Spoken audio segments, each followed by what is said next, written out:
Welcome to the No Budget Indie Film Cast, where we dip into the independent film universe to highlight those little films that you might not have heard about elsewhere. Will you agree with our panel, or will our panel agree with each other? Tune in to find out. I am Milo Dennison, and with me, as always, is Claire Milan. Hello. And Cathal Feeney. Hello. All right, Cathal, what did we watch this week? Right. This week we're watching a film called High Maintenance. And before I launch into my review, I'm going to recommend for anybody who's gotten this far to watch the film and then come back to a review, because it's going to be very hard to talk about this film without talking about quite significant detail within this. So I hear something I prepared earlier. I don't know if you can read. Spoiler alert. Oh, spoiler. It's supposed to be spoiler alert. All right, now we can, get a little closer. Yeah, we have to. Well, if we go too close, it goes out of. Oh, there it goes. Yeah. Now we can see it. Oh, there it goes. Magic. I don't have a red, highlight. That's right. That's the story. Spoiler alert. And generally speaking, it's probably you are better off watching films. We'll have the link down below, and you get the benefit of our brilliant, unique insight. So, High Maintenance, written by Simon P. Biggs, not to be confused with Simon Biggs without the P. Directed by Phillip, starring Nicolette, Krebitz, and Wanja Mues. And it's the story of a couple, and you can see from my background here, it's this couple, and you meet them one evening and they're sitting at this table having their evening meal, and there's a sort of a emotional detachment, and even the table is quite long, a bit like Putin and Macron, so that kind of symbolizes this distance between them, the emotional distance.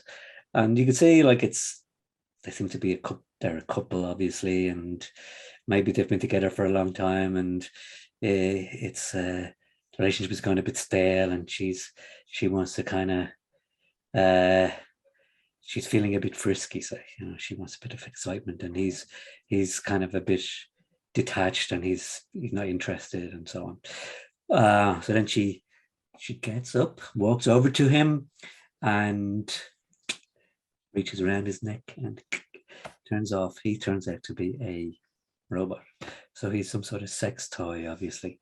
So she decides, okay, this isn't working anymore, time for an upgrade, and she gets an upgrade, and then the upgrade comes along, and it's him again, some extra features, and they go through the whole sort of routine again with a little extra twist at the end.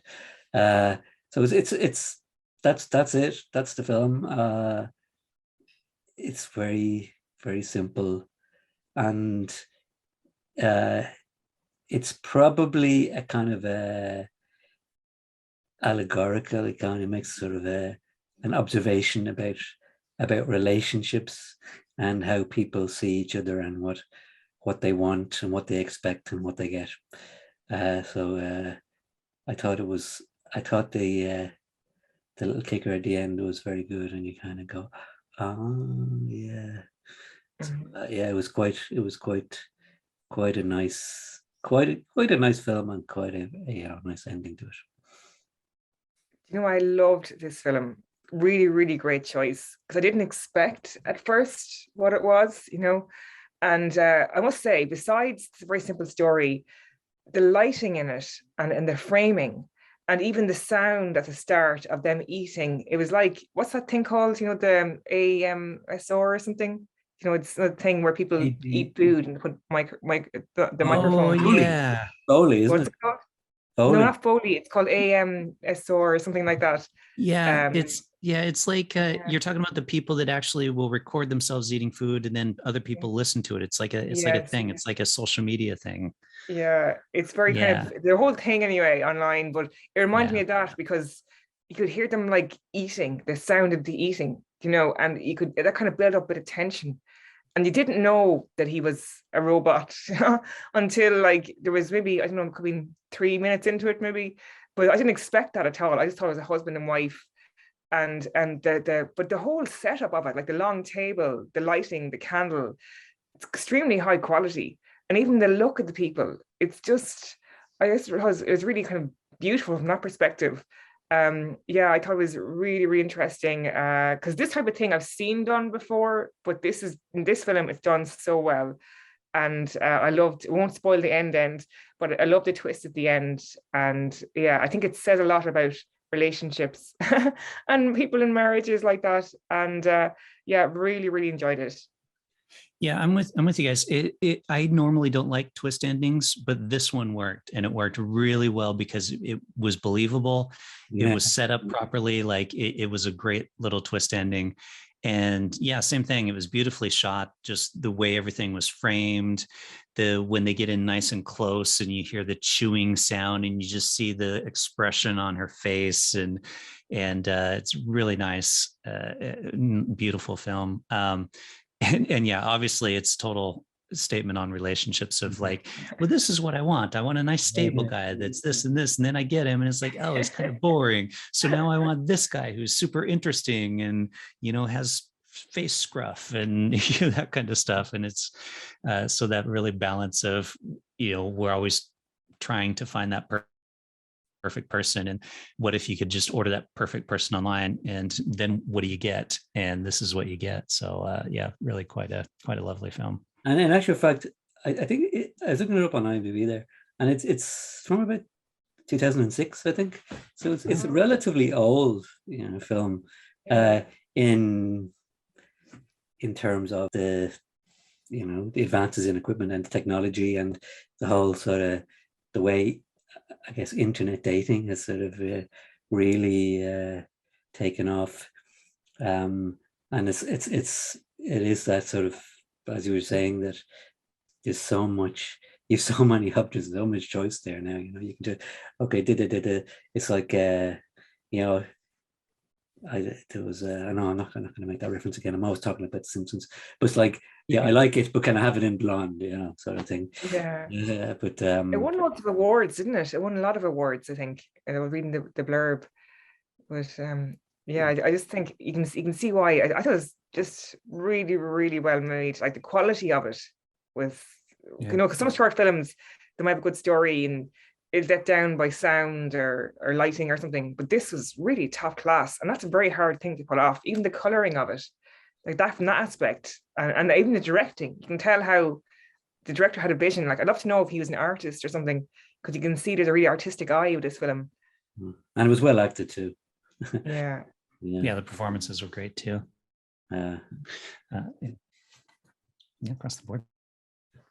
Yeah, I don't know what else to add to this one, Call. It's same thing. Yeah, it's across the board, really excellent film. I don't have anything to pick apart, and maybe that's why, because it was shot in 2006. So it was before the era where like every film was made like super quick cut, shaky camera, that kind of thing. So it's just a nice, stable, simple film with a lovely story. Yeah, single location, and I also the pacing of it, if you notice, because oftentimes scripts don't get the pacing right; they're too slow or they're too fast.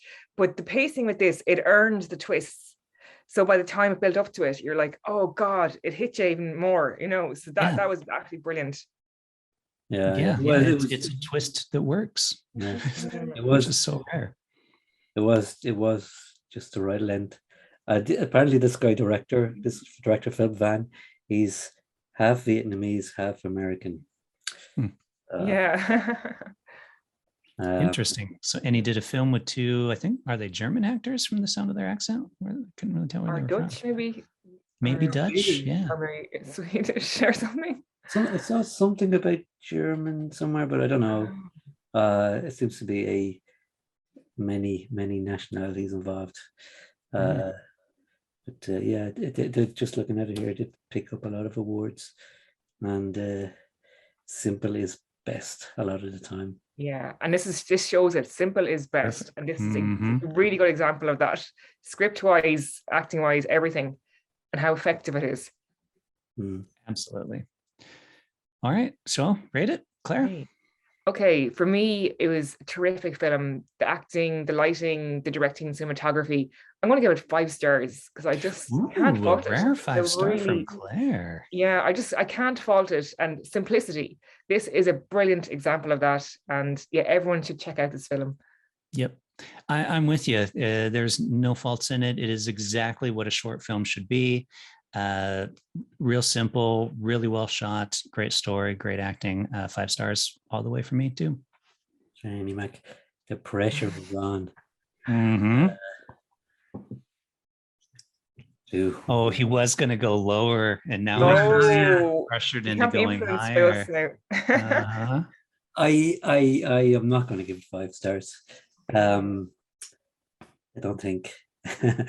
No, it was just really, really nice, little work of art.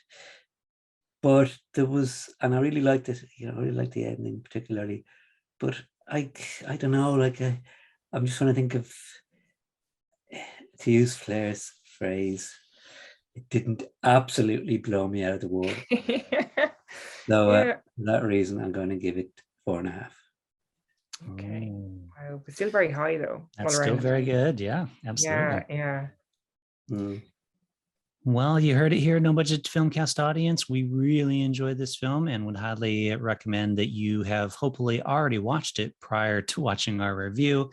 But if you didn't, as we mentioned, there is still one little twist right at the end there to make it worth checking out. Let us know what you think on social media at No Budget Show on Instagram, Twitter, or Facebook, or of course, you can just leave a comment. And we will say goodbye and see you next time. Goodbye. Bye. But